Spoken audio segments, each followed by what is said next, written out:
They were already waiting for 2027. Dolphins, Browns, Cardinals, Jets. One of our interns told me I was disrespecting the Jets. I told him, no, I'm not. Dolphins, literally, they're all in on the tank. Browns. This is the topic I want to dive into right now. The prevailing narrative suggests the Miami Dolphins are fully committed to tanking, but I couldn't disagree more with that assessment. The moves they've made simply don't align with that strategy. If they were truly all in on losing, the logic behind their decisions just doesn't compute for me. So I'm genuinely excited to unpack this and have a real discussion about it.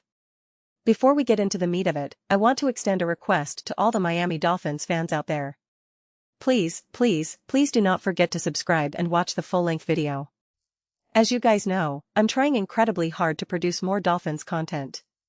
I'm really making a concerted effort to provide a space where Dolphins fans can have their team discussed and broken down in depth, more than just a 10-second segment on a mainstream show. By watching the full video and subscribing simultaneously, you create an avalanche effect that fuels this channel's growth. We've already added thousands of Dolphins subscribers over the last couple of months, and it's been fantastic. The engagement, the conversations, and the comments have been really great. I'm doing my best to continue that momentum, especially leading into the season. When it's time to have real conversations about the Dolphins, I want plenty of people ready to jump in and be part of the discussion. So please do consider that. But I simply don't understand why you would make some of the moves the Dolphins have made if they're just all in on tanking. The most obvious one is Malik Willis, that stands out more than anything else. Also, the way they've operated with Tua's dead cap situation just doesn't necessarily add up to me at all. So if they're not going all in on the tank, which I've said I don't believe they are, then let's look at what they actually have. Jeff Hafley brings a level of discipline to this franchise that I'm not sure they ever truly possessed before. And pairing him with a quarterback like Malik Willis, who is absolutely a playmaker, is intriguing. I don't know exactly how great or special Malik Willis will ultimately be, but I can tell you that I was extremely high on him and referred to his free agency as the Malik Willis sweepstakes. He impressed me to the maximum during his time with the Green Bay Packers. Absolutely to the maximum. When I do my quarterback rankings, which I do week to week, only using the previous week's performance, I had him at the top multiple times. Considering the circumstances, considering everything that was at stake, I could not have been more impressed.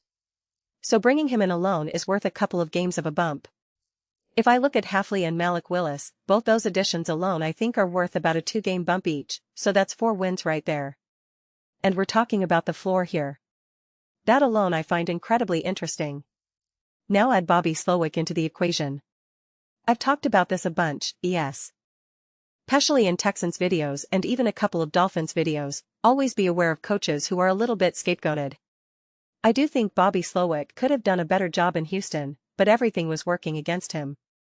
He had no offensive line to work with, and his receivers were decimated by injuries. It's not like C.J. Stroud looked any better in 2025 than in 2024. I was really impressed with Bobby Slowik in 2023, and early in the 2024 season as well. But then everything just kind of fell apart, and I can't really blame him for that. Now you're bringing in a coordinator who I think has the potential to be, at the bare minimum, quite competent and quite impressive.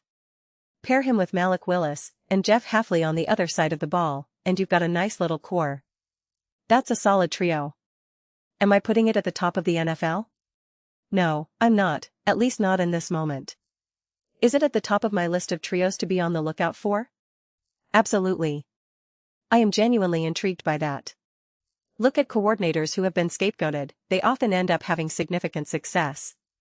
The 2 biggest examples that stand out to me right now are Kellen Moore and Cliff Kingsbury.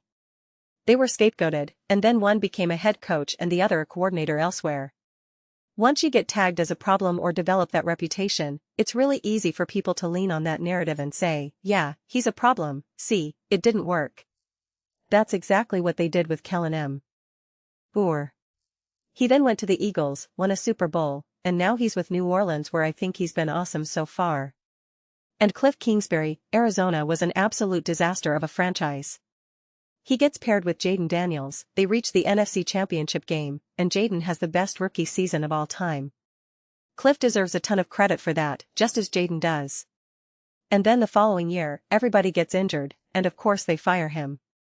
Sean McVay then says, "I'll take you," which means something to me as well.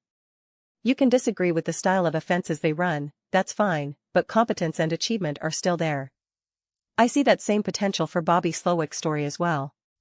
Two really great coaching hires, and now having Malik Willis, yeah, I find that really, really interesting.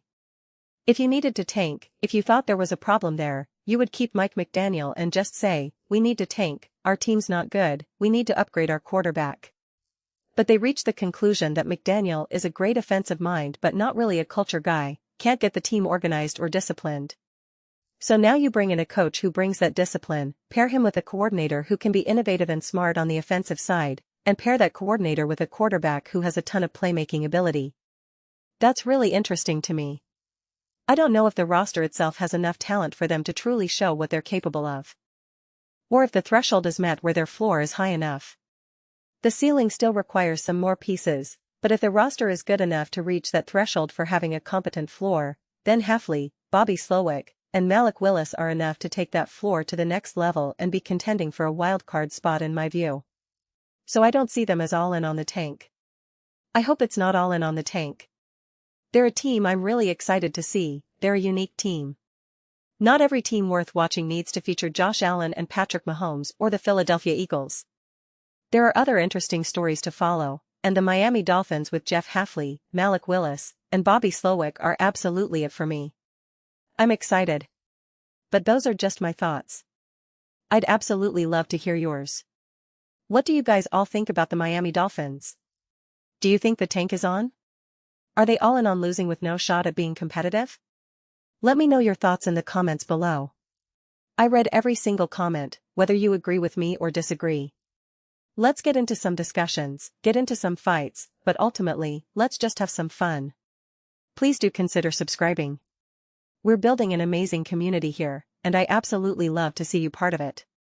I want to build something that we all genuinely feel connected to, something that we're really excited to be part of. I think we're well on our way to doing it. Please don't forget to give this video a thumbs up. It really does help visibility and the algorithm. Thank you so much. See you next time.